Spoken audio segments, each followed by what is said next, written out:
आज हम लोग रेजिस्टेंस के साथ लिंक न्यूमेरिकल्स करेंगे।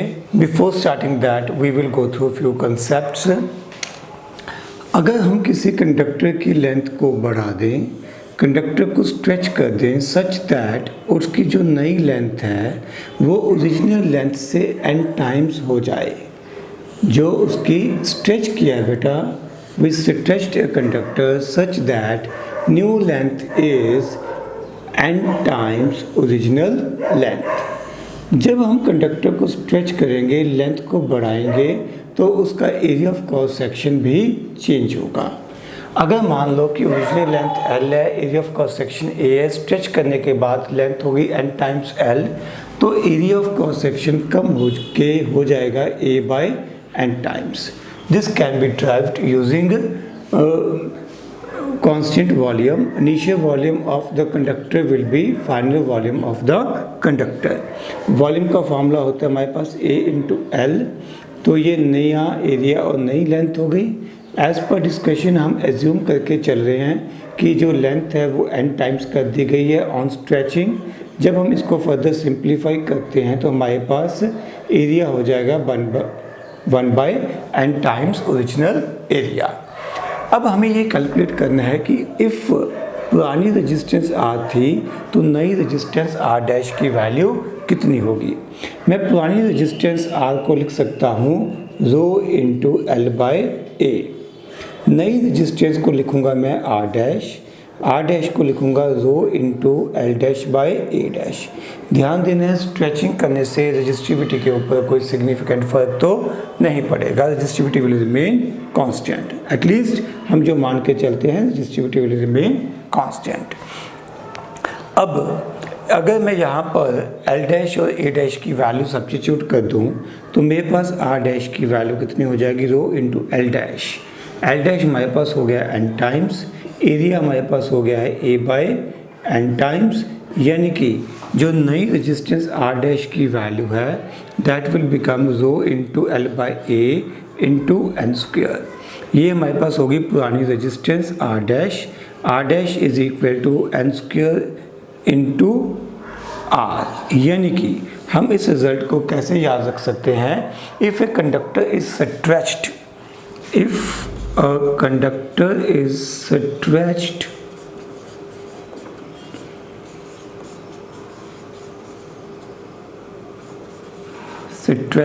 by n times, then resistance will become n square times। Clear है जी। अगर हमने उसको खींचा by a factor of n times, then resistance will become n square times। इसका रिवर्स भी हो सकता है। अगर हम इसको कंप्रेस करते हैं, अगर हम इसको मेल्ट करते हैं और लेंथ को कम कर देते हैं तो रेजिस्टेंस n स्क्वायर के फैक्टर से इस बार बड़ी है तो वहाँ पर कम हो जाएगी। अब इसी क्वेश्चन को पूछने का एक अलग वे रहता है। वो क्या कहते हैं कि इस बार एरिया ऑफ क्रॉस सेक्शन को कम कर दिया। बात तो एक ही है भाई, आपने y को खींचा, एरिया ऑफ क्रॉस सेक्शन को कम कर दिया।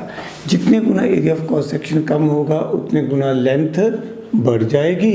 इसका मतलब फिर से रेजिस्टेंस में चेंज वही आएगा, n स्क्वायर टाइम्स R। ठीक है। क्वेश्चन में ये ऐसे भी डाटा हमें गिवन हो सकता है। क्वेश्चन में डाटा देने का एक और तरीका होता है in terms of radius. Question में ये कहा गया कि एक कंडक्टर को खींचा गया ताकि उसका रेडियस 1 बाय n टाइम्स हो जाए। रेडियस और एरिया में क्या लिंक है, area is equal to pi r square. यानी कि मैं ये कह सकता हूँ एरिया डिपेंड करता है स्क्वायर ऑफ द रेडियस पे। इसका मतलब अगर हम रेडियस को 1 बाय n टाइम्स करते हैं तो नेचुरली जो एरिया है वो 1 बाय n स्क्वायर टाइम्स हो जाएगा। अगर area 1 by n square times हो गया, इसका मतलब जो लेंथ है वो n स्क्वायर टाइम्स L हो जाएगी। इन दोनों फैक्टर्स को अगर हम कंबाइन करेंगे तो हम कह सकते हैं कि जो नई रेजिस्टेंस है वो n⁴ टाइम्स पुरानी रेजिस्टेंस हो जाएगी। ये फार्मूला तब एप्लीकेबल है जब हमें रेडियस में चेंज दिया हो। अगर लेंथ या एरिया में चेंज दिया है तो n² टाइम्स, अगर रेडियस में चेंज दिया है तो n⁴ टाइम्स ओरिजिनल रेजिस्टेंस हो जाएगी। अगला पॉइंट, अगर percentage change in resistance small हो, if percentage change is small less than 5%, in fact 10% तक भी आप अप्रॉक्सीमेट अप्लाई कर सकते हो, बट बेस्ट अप्लाई होता है लेस देन 5%। तब हम लोग परसेंटेज चेंज के लिए इतनी ज़्यादा डिटेल कैलकुलेशन नहीं करते, हम सीधा काम भी चला सकते हैं। हम सीधा लिख सकते हैं कि if length is increased by x% due to stretching या by stretching then percentage increase in resistance will be 2x, percentage increase in resistance will be 2x। ठीक है, आप इसको इस तरह से देख सकते हैं। रेजिस्टेंस का फॉर्मूला अपने पास है ρ × L/A। यहाँ पर परसेंटेज चेंज की बात करें स्मॉल, ठीक है, जब स्मॉल चेंज है तो मैं ये फॉर्मूला लगा सकता हूँ ΔR/R is equal to, resistivity में कोई चेंज नहीं आएगा, इसको मैं छोड़ दूंगा, तो ΔL/L माइनस ΔA/A। यहाँ पर माइनस क्यों आया है? क्योंकि A की पावर -1 है। जब हम यहाँ पर चेंजेस लिखेंगे तो पावर्स आगे आती चली जाएंगी, बट ये ध्यान रखना है this is different from errors. Errors में हम कंसिडर करते हैं कि सभी ये टर्म्स ऐड होगी, चाहे एरर पॉजिटिव है चाहे नेगेटिव है। उसका कारण क्या है? We take maximum possible error. यहाँ पर ऐसा नहीं है, जो पावर्स है वो वहाँ पे कैलकुलेशन में कंसिडर होंगी। ओके, अब मुझे करना है सॉल्व परसेंटेज चेंज, तो मैं दोनों तरफ 100 से मल्टीप्लाई कर दूंगा ताकि मैं परसेंटेज चेंज की टर्म्स में कैलकुलेशन कर पाऊँ। तो यहाँ पर मेरे पास हो जाएगा ΔL/L × 100 माइनस ΔA/A × 100। ये मेरे पास है परसेंटेज चेंज इन लेंथ। हमने लेंथ को इंक्रीज किया है +X%। अगर जितने गुना लेंथ बढ़ेगी, जितने परसेंट लेंथ बढ़ेगी, उतने ही percent area of cross section कम भी होगा। तो एरिया कम भी होगा, कम होने का मतलब यहाँ पे माइनस आएगा, -X हो जाएगा, तो ये 2X हो जाएगा। लेफ्ट साइड में मेरे पास क्या आ गई? Percentage change in resistance. But ये रिजल्ट ध्यान रखना है, ये सिर्फ और सिर्फ तभी एप्लीकेबल है जब हमारे पास परसेंटेज चेंज स्मॉल हो। अगर परसेंटेज चेंज लार्ज है तो हम इस फॉर्मूले को एग्जैक्टली अप्लाई नहीं कर सकते। मैं इस बात को न्यूमेरिकल्स के थ्रू भी जस्टिफाई करूँगा।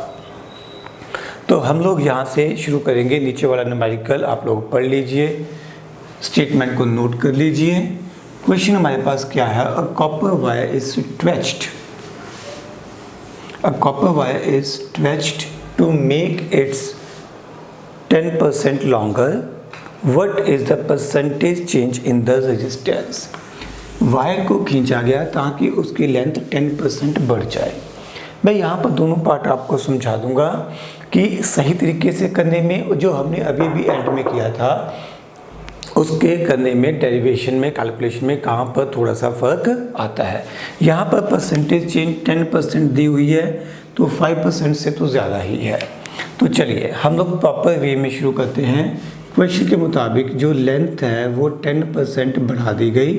ओरिजिनल लेंथ में हम 10% ऑफ L ऐड कर देंगे। 10% का मतलब हो गया 10/100L। आप इसको सिंपलीफाई करोगे तो ये 1.1L बन जाएगी। जितने गुना लेंथ बढ़ेगी उतने गुना एरिया ऑफ क्रॉस सेक्शन कम हो जाएगा। वैसे ज़रूरत ही नहीं है, हम देख सकते हैं ये सीधी n की वैल्यू हमारे पास आ गई है 1.1। इसका मतलब मैं नई रेजिस्टेंस अगर लिखना चाहूँ तो वो n² पुरानी रेजिस्टेंस हो जाएगी, यानी कि 1.1² टाइम्स पुरानी रेजिस्टेंस, यानी कि 1.21 R। ये आ गई अपने पास फाइनल रेजिस्टेंस आफ्टर स्ट्रेचिंग। मुझे निकालना है परसेंटेज चेंज इन R। परसेंटेज चेंज निकालना है तो मेरे पास फार्मूला होगा R' minus R/R multiply by 100। R' मेरे पास कितनी है? 1.21 R minus R upon R multiply by 100। ये अपने पास आएगा 1.21 माइनस 1/1 इंटू 100, ये हमारे पास बन जाएगा 21%। ठीक है, सो दिस इज परसेंटेज चेंज। ये हमारे पास आ गई 21। ओके, अब अगर मैं अपना अप्रॉक्सीमेट वाला फॉर्मूला अप्लाई करता तो हमने क्या पढ़ा था कि परसेंटेज चेंज इन लेंथ हमें कितनी गिवन है बेटा, 10%, जिसको हमने x लिखा था। फिर हमने लिखा था therefore percentage change in resistance, हमने लिखा था 2x का मतलब 20% होना था, बट यहाँ पर जो एग्जैक्ट आंसर है वो 21% है। तो यहाँ पर थोड़ी सी वेरिएशन आ गई है। वेरिएशन तब आ रही है क्योंकि जो परसेंटेज चेंज है वो 5% से ज़्यादा है। अगर आपको MCQs करने हैं तो आप वहाँ पर अप्रॉक्सीमेट ये फार्मूला लगा के अप्रॉक्सीमेशन लगा सकते हो, 5% 10% तक तो आराम से लगा सकते हो। उसके बाद तो बेहतर होगा कि आप इसी अप्रोच के साथ क्वेश्चन को सॉल्व करो। अगला क्वेश्चन हमारे पास आ गया, a wire of resistance 10 ohm is drawn out so that its length is thrice the original length. Calculate its new resistance. Question में ये कहा गया है कि एक वायर को स्ट्रेच किया गया, ड्रॉन मतलब स्ट्रेच करना ही है, खींचा गया, ताकि जो लेंथ है वो ओरिजिनल लेंथ से का थ्राइस हो जाए, यानी कि जो फाइनल लेंथ है वो ओरिजिनल लेंथ का थ्राइस हो जाए। यानी कि यहाँ पर n की वैल्यू मेरे पास 3 आ गई है।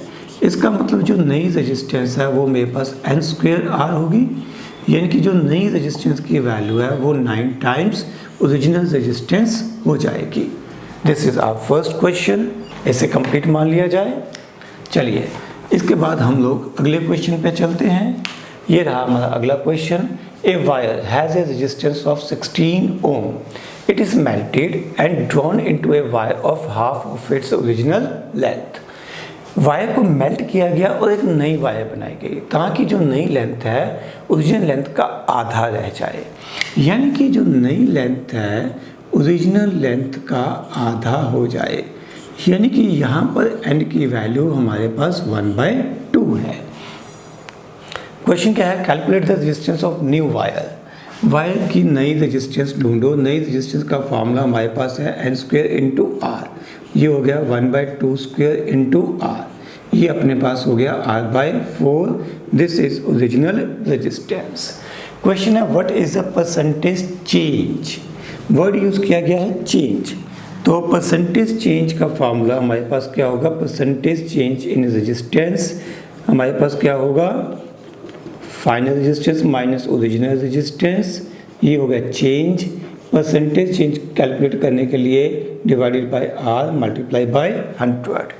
फाइनल रेजिस्टेंस हमारे पास कितनी है, r/4, ओरिजिनल रेजिस्टेंस है r divided by r multiply by 100।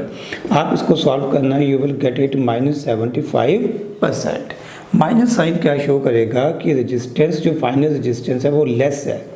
Negative sign shows that final resistance is less than original resistance. Final resistance की वैल्यू original resistance से कम है। Is that okay? अगले क्वेश्चन पे आ जाते हैं। नेक्स्ट क्वेश्चन पढ़िए। Two wires A and B of two wires A and B of equal mass and of same metal are taken. यहाँ पर लिखा है मास सेम है एंड मटेरियल सेम है, मेटल सेम है। मास सेम होने का मतलब वॉल्यूम भी सेम होगा, मटेरियल सेम है तो वॉल्यूम भी सेम होगा, और मेटल सेम है तो इसका मतलब रेजिस्टिविटी भी सेम होगी। Resistivity depends upon nature of the material. तो मैं यहाँ पर लेके चलूँगा रेजिस्टिविटी और volume of both wires is same. The diameter of wire A is half that of the B. If the resistance of wire A is 24 ohm, calculate the resistance of wire B. तो दो अलग अलग wires हैं A and B. A wire and B wire, A wire का volume और B wire का volume same है A into L। यहाँ पर एरिया A डैश लिख सकता हूँ, लेंथ L डैश लिख सकता हूँ। Diameter of wire A is half, diameter of wire A is half that of B. Diameter आधा है, इसका मतलब एरिया भी कैलकुलेट किया जा सकता है। एरिया हो गया 1/4, यानी एरिया 1/4 है तो इसका मतलब जो लेंथ है, ठीक है, यहाँ पर जो लेंथ है वो 4 टाइम्स है लेंथ ऑफ बी वायर, ठीक है। ए और बी के बीच में वॉल्यूम कांस्टेंट रहेगा। अगर एरिया 1/4 है तो नेचुरली लेंथ 4 टाइम्स हो जाएगी। अब अगर हम ए वायर की रेजिस्टेंस लिखें तो रो इंटू एल बाई ए हो जाएगा। रो इंटू एल, एल हमारे पास है 4 times L dash, area A हमारे पास है ए डैश बाई 4, तो आर की वैल्यू हमारे पास हो जाएगी 16 times rho into L dash by A dash. ये हो गई हमारे पास वायर बी की resistance, 16 times resistance of wire B.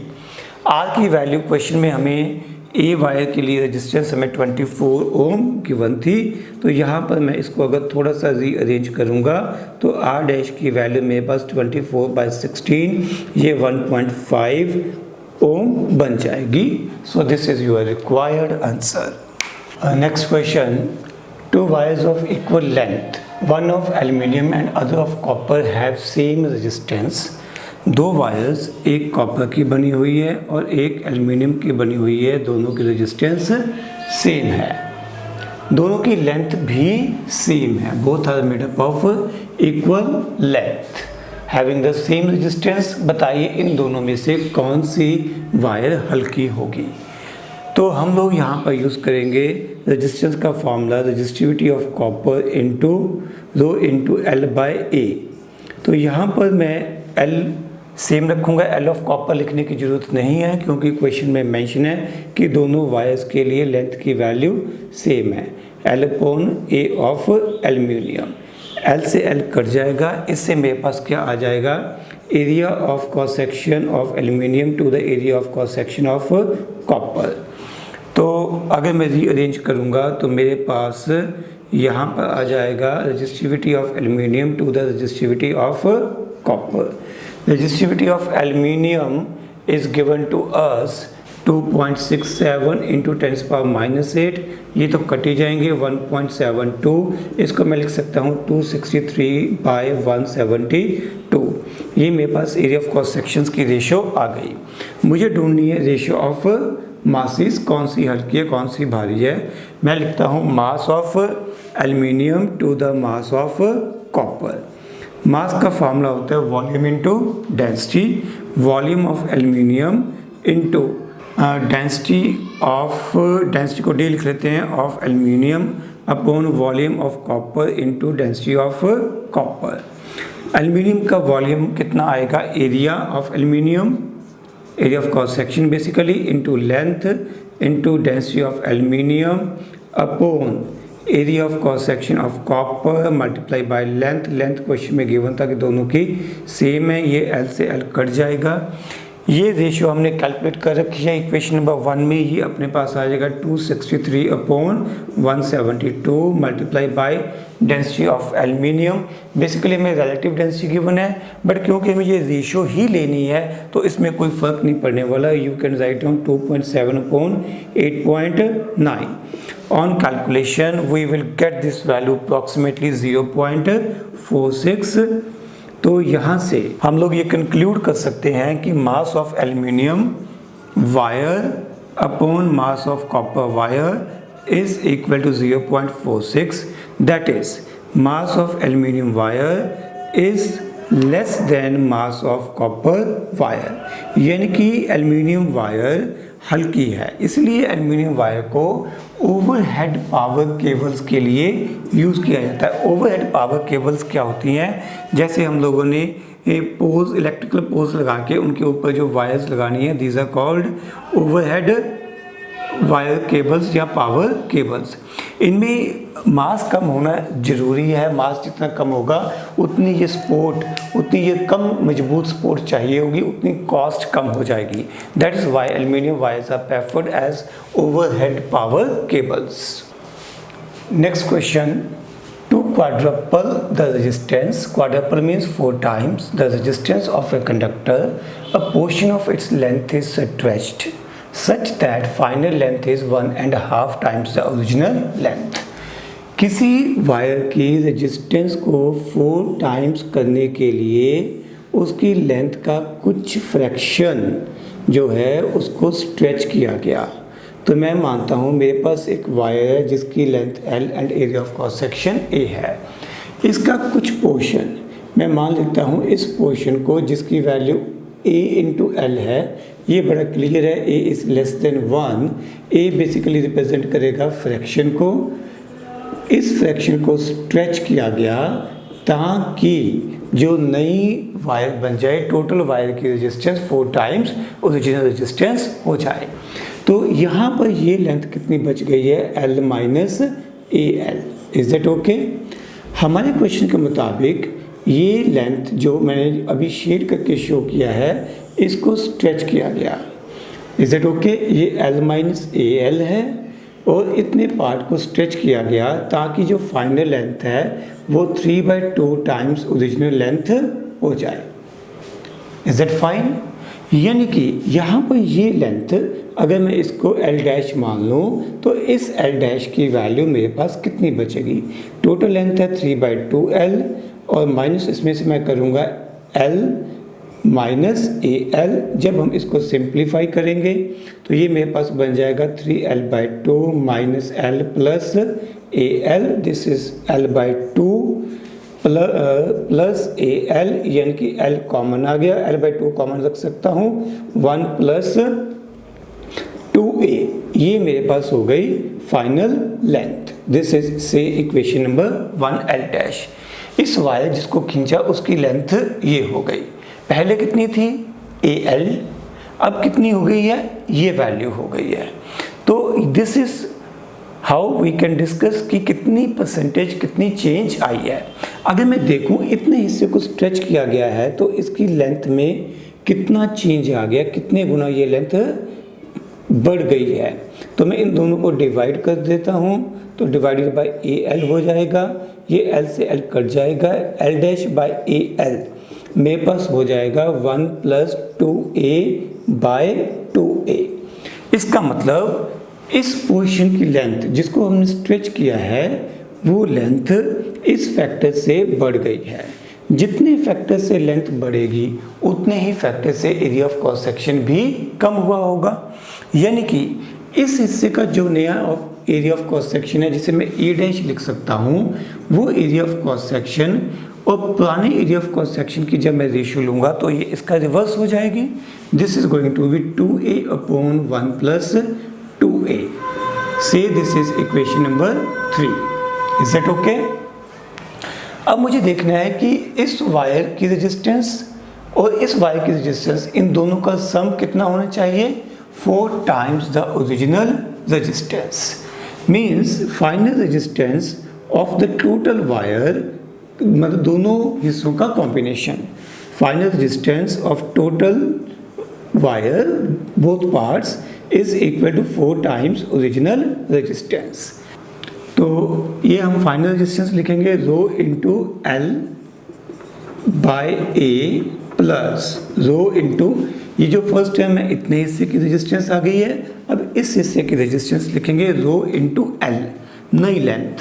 नई लेंथ अपने पास ये रही, L डैश की वैल्यू हम लोग यहाँ से सीधी भी लिख सकते थे। L डैश की सीधी वैल्यू मेरे पास हो जाएगी L/2 into 1 plus 2A। I am using equation number 1 upon नया एरिया ऑफ क्रॉस सेक्शन। नया एरिया ऑफ क्रॉस सेक्शन यहाँ से लिखा जा सकता है। नया एरिया ऑफ क्रॉस सेक्शन हो जाएगा A टाइम्स, यहाँ पर 2A/1 प्लस 2A हो जाएगा। मेरे ख्याल से आपको ये कैलकुलेशंस क्लियर होंगी। This is going to be 4 times rho into L/A। Okay, अब यहाँ से रो पहले तो कॉमन आके कैंसिल आउट हो जाएगा, फिर A भी ये कॉमन आके कैंसिल आउट हो जाएगा, फिर ये L भी यहाँ से कॉमन आके कैंसिल आउट हो जाएगा। जो हमारे पास बचेगा वो बचेगा 1 माइनस A प्लस, यहाँ पर 2 के फैक्टर का मुझे थोड़ा कंसर्न आ रहा है।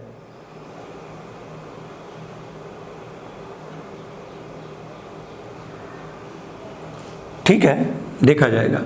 ये 1 + 2a whole square upon 2 2 4, 4a is equal to 4 हो गया।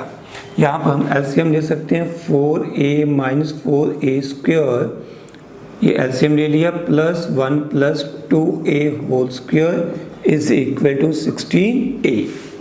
इसको फर्दर सिंप्लीफाई किया जा सकता है, 4a - 4a square plus 1 + 4a + 4a square is equal to 16a। ये 4a स्क्वायर कैंसिल आउट हो जाएगा, ये अपने पास आ जाएगा 8a + 1 is equal to 16a, यानी कि 1 इज इक्वल टू 8a, यानी कि a is equal to 1/8। So this is your required answer. कितने फ्रैक्शन ऑफ लेंथ को स्ट्रेच किया गया? आंसर आ गया 1/8 फ्रैक्शन को स्ट्रेच किया गया। ए मैंने पहले से ही क्या लिया था? Fraction. This is a bit calculative question, conceptually कुछ खास नहीं है बट कैलकुलेटिव डेफिनेटली है। अब हम लोग कुछ questions variation of resistance with temperature के बेस पे करेंगे। We will start with first question. A potential difference of 200 volt is applied to a coil at a temperature of 15 degree Celsius. A potential difference of 200 volt and initial temperature is given to us 15 degree Celsius and a current of 10 ampere passes through the coil. तो यहाँ पर current pass कर रहा है 10 ampere, voltage given है, current given है, तो इसका मतलब हम रेजिस्टेंस कैलकुलेट कर सकते हैं V is equal to IR apply करके। यानी कि क्वेश्चन में गिवन है कि शुरू में रेजिस्टेंस जब टेम्परेचर 15 डिग्री सेल्सियस था तो रेजिस्टेंस 20 ओम थी। क्वेश्चन गिवन है आगे that current is 10 ampere. Next, what will be the mean temperature of the coil? Mean temperature of the coil कितना होगा जब करंट की वैल्यू 5 एम्पियर हो जाए end voltage remains the same. Voltage same रही यानी कि रेजिस्टेंस की वैल्यू चेंज हो गई है। V/I2, V is 200, I is 5, this comes out 40 ओम, यानी कि रेजिस्टेंस अब बढ़ के 20 से 40 ओम हो गई है। क्वेश्चन में गिवन है value of alpha at 0 degree Celsius. यहाँ पर 0 डिग्री सेल्सियस देने का मतलब है कि we will take reference as 0 degree Celsius. मतलब जब हम रेजिस्टेंस का फार्मूला यूज़ करेंगे तो R0 इंटू 1 प्लस जो टेम्परेचर डिफरेंस है वो लिखेंगे θ2 minus 0 degree Celsius into alpha. ये स्टेप को ध्यान से समझना है बेटा। यहाँ पर अल्फ़ा का रेफरेंस 0 डिग्री सेल्सियस दिया हुआ है तो हम R0 से ही करेंगे। एग्जैक्टली हमने जब थ्योरी पढ़ी थी यही किया था। यानी कि R2 की वैल्यू मेरे पास हो जाएगी R0 into 1 plus alpha into θ2। Similarly बिना कैलकुलेशन के हम R1 लिख सकते हैं, R0 into 1 plus alpha into θ1। इन दोनों इक्वेशंस को डिवाइड कर देंगे। जब इन दोनों को डिवाइड करेंगे तो मेरे पास हो जाएगा R2/R1 is equal to 1 plus alpha into θ2 upon 1 plus alpha into θ1। आप लोग कैलकुलेशन चेक कर सकते हो। R2 की वैल्यू हमारे पास थी 40, R1 थी हमारे पास 20 is equal to 1 plus alpha की वैल्यू एंड में सब्स्टिट्यूट कर लेंगे। θ2 अननोन है और θ1 की वैल्यू क्वेश्चन में गिवन थी, it is given 15 degree Celsius. ये 2 बचेगा, क्रॉस मल्टीप्लाई करेंगे, 2 plus 30 alpha is equal to 1 plus alpha into θ2, ये 1 हो गया। तो 1 plus 30 by alpha is equal to θ2, ये हो जाना चाहिए। अगर हम यहाँ पर अल्फ़ा की वैल्यू पुट कर दें तो ये बन जाएगा 234 plus 30, this comes out 264 degree Celsius. Next question में हमें गिवन है the current through a conductor is 1 ampere when temperature is 0 degree Celsius. तो आप लोग डाटा खुद से लिख सकते हो। Current is 1 ampere when temperature is 0 degree Celsius. 0 degree Celsius लिख दिया, इसका मतलब है कि जो रेफरेंस है वो तो 0 डिग्री सेल्सियस से ही लिया जाएगा।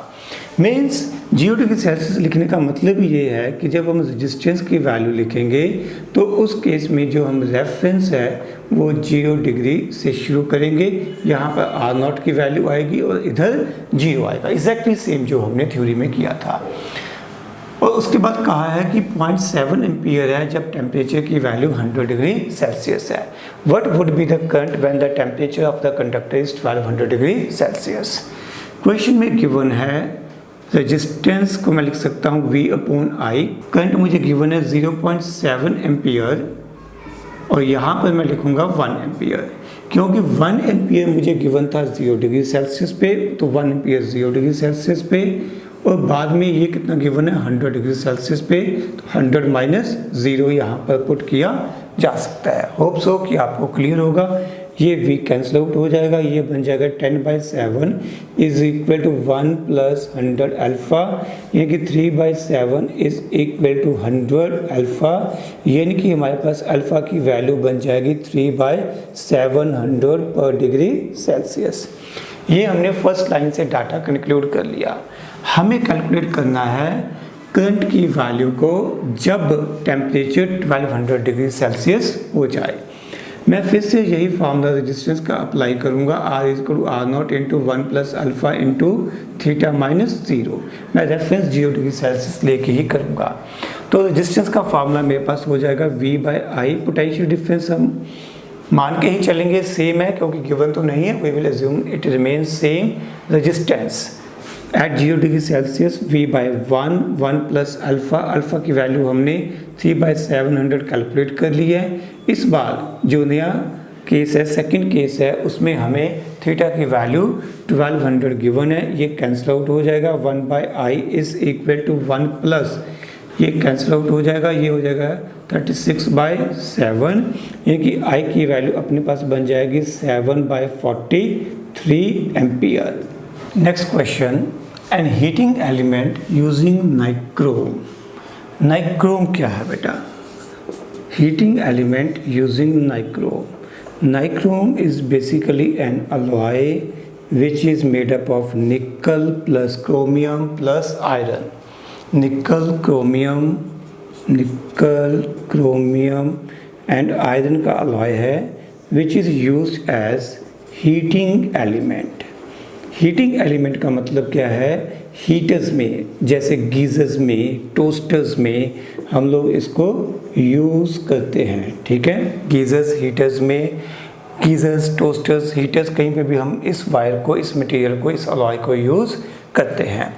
इसको यूज़ करने का पर्पस क्या होता है, फ़ायदा क्या होता है? It has high melting point, ठीक है, एंड इसकी ऑक्सीडेशन भी नहीं होती, आसानी से इसकी ऑक्सीडेशन नहीं होती है। इतने हाई टेम्परेचर पे भी ये आसानी से ऑक्सीडाइज नहीं होता है, हाई मेल्टिंग पॉइंट है, तो इसलिए हम लोग इसको यूज़ कर सकते हैं। इसके अलावा एक और एडवांटेज लिखी जा सकती है कि इसकी रजिस्टिविटी भी हाई होती है।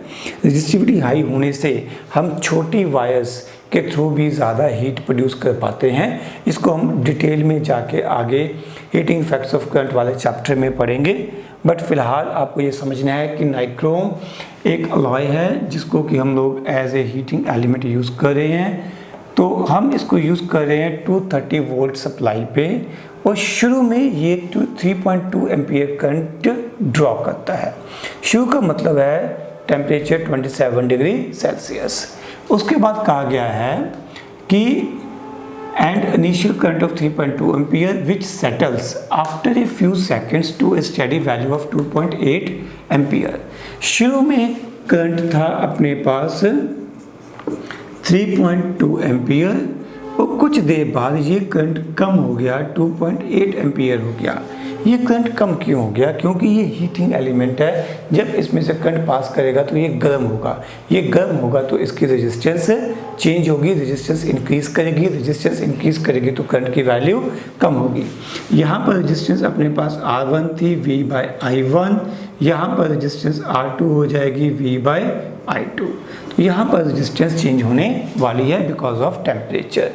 What is the study temperature of the heating element, यानी कि शुरू में हमें टेम्परेचर गिवन है 27 डिग्री सेल्सियस और हमें फाइनल टेम्परेचर जब वो सेटल डाउन हो जाता है, टेम्परेचर कांस्टेंट हो जाता है, हमें वो कैलकुलेट करना है। ठीक है, it is given that temperature coefficient of resistance, this is very important, averaged over given temperature range is this much. यहाँ पर ये नहीं कहा गया कि आपको अल्फ़ा 0 डिग्री सेल्सियस से लेना है, उसने कहा कि जो टेम्परेचर रेंज इन्वॉल्व है, यानी कि 27 डिग्री सेल्सियस से लेके जो भी हायर टेम्परेचर आएगा उस रेंज के बीच में अल्फ़ा की वैल्यू 1.7 इंटू 10⁻⁻4 पर डिग्री सेल्सियस भी लिख सकते हो, पर केल्विन भी लिख सकते हो, एक ही बात है, क्योंकि ये चेंज है, चेंज इन टेम्परेचर है, change in temperature degree Celsius scale पे और केल्विन स्केल पे सेम होता है। ओके, तो यहाँ पर ये इम्पॉर्टेंट है। हमने अभी तक पिछले जो 2 क्वेश्चंस किए हैं उन दोनों क्वेश्चंस में हमने अल्फ़ा की वैल्यू को 0 डिग्री सेल्सियस से रेफरेंस लेके किया था। यहाँ तो क्वेश्चन में दोनों ही केसेस में इनफैक्ट क्वेश्चन में मेंशन था, यहाँ पर क्वेश्चन में क्लियरली मेंशन है कि हमें 0 डिग्री सेल्सियस रेफरेंस नहीं लेना, हमें रेफरेंस ये टेम्परेचर रेंज लेनी है। इसका मतलब क्या है, यहाँ पर मैं जो रेजिस्टेंस की वैल्यू है वो R0 नहीं लिखूंगा, R1 से शुरू करूंगा, 1 प्लस अल्फ़ा इंटू θ2 माइनस θ1, यानी कि मैं 2 स्टेप में कैलकुलेशन नहीं करूंगा, मैं डायरेक्ट कैलकुलेशन करूंगा। ये जो अल्फ़ा है this is for this range. हमने ये बात की थी जब थ्योरी पढ़ी थी कि जो अल्फ़ा की वैल्यू है ये कांस्टेंट नहीं होती, इसकी लीनियर वेरिएशन, अल्फ़ा की वैल्यू कांस्टेंट नहीं होती, जो variation of resistance with theta का ग्राफ है वो थ्रू आउट लीनियर नहीं होता, थोड़े से हिस्से के लिए इसको लीनियर माना जा सकता है। तो हमारे क्वेश्चन में ये मेंशन है कि इस टेम्परेचर रेंज के लिए आप अल्फ़ा को कांस्टेंट मान के, एवरेज वैल्यू दी हुई है उसे कांस्टेंट मान के कर सकते हो। तो R2 की वैल्यू यहाँ पुट की जा सकती है V/I2, I2 हमें गिवन है 2.8, R1 की वैल्यू में I1 हमें 3.2 यूज़ करेंगे, अल्फ़ा हमें 1.7 इंटू 10⁻⁻4 गिवन है, θ2 अननोन है और θ1 हमारे पास 27 डिग्री सेल्सियस क्वेश्चन में गिवन है, ये कैंसिल आउट हो जाएंगे, ये 32/28 हो जाएगा। इधर मैं लिख सकता हूँ -1 is equal to 1.7 into 10⁻⁻4 into θ2 -27। तो मेरे ख्याल से ये कट जाएगा, 8/7 हो जाएगा। जब मैं इसको सॉल्व करूंगा तो ये 1/7 हो जाएगा, यानी कि मेरे पास यहाँ से θ2 की वैल्यू हो जाएगी 10⁻4/1.7 into 7 plus 27। On calculation we will get this value as 867 degree Celsius. This comes out 867 degree Celsius. So this is your required answer. अगला क्वेश्चन है, a wire has a resistance of of 2.1 ohm at 300 Kelvin and it has a resistance of 2.7 ohm at a temperature of 373 Kelvin. Find the temperature coefficient of resistance. अब इस question में ना तो ये mention है कि reference 0 degree Celsius लेना है, ना ही ये मेंशन है कि जो अल्फ़ा की value average over this range लेनी है। तो थ्योरेटिकली मैं कह सकता हूँ इस क्वेश्चन को दोनों तरीक़ों से अप्रोच किया जा सकता है, बट आप लोग, अभी हम करेंगे दोनों तरीक़ों से, बट आप लोग देखोगे कि दोनों तरीक़ों में करने में थोड़ा सा आंसर में फ़र्क आता है और इसका कोई परफेक्ट सोल्यूशन नहीं है।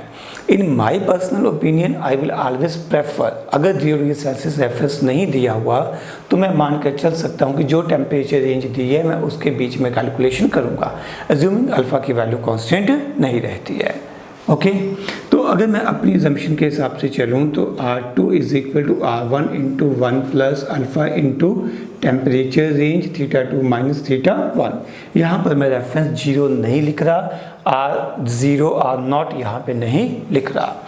तो ये मेरे पास हो गया 2.7 is equal to 2.1 into 1 plus alpha temperature, दोनों को सब्ट्रैक्ट करेंगे तो मेरे पास 73 हो जाएगा। ये 27/21 is equal to 1 plus alpha into 73 हो जाएगा। ये मेरे ख्याल से 3 के टेबल पे कट जाएगा। 9/7 आप इसको सब्ट्रैक्ट करोगे 2/7 into 73 is equal to alpha, यानी कि अल्फ़ा की वैल्यू 2 ये बन जाएगी। दिस इज अप्रॉक्सीमेटली 1/255 अप्रॉक्सीमेटली बन जाएगी। ये एक मेथड हो गया जिस मेथड में हम लोगों ने अल्फ़ा को कैलकुलेट किया है assuming alpha is average over 2 given temperatures. अगर मैं 0 डिग्री सेल्सियस के साथ रेफरेंस लेके चलता तो कैलकुलेशन मेरी डेफिनेटली कॉम्प्लेक्स हो जाएंगी।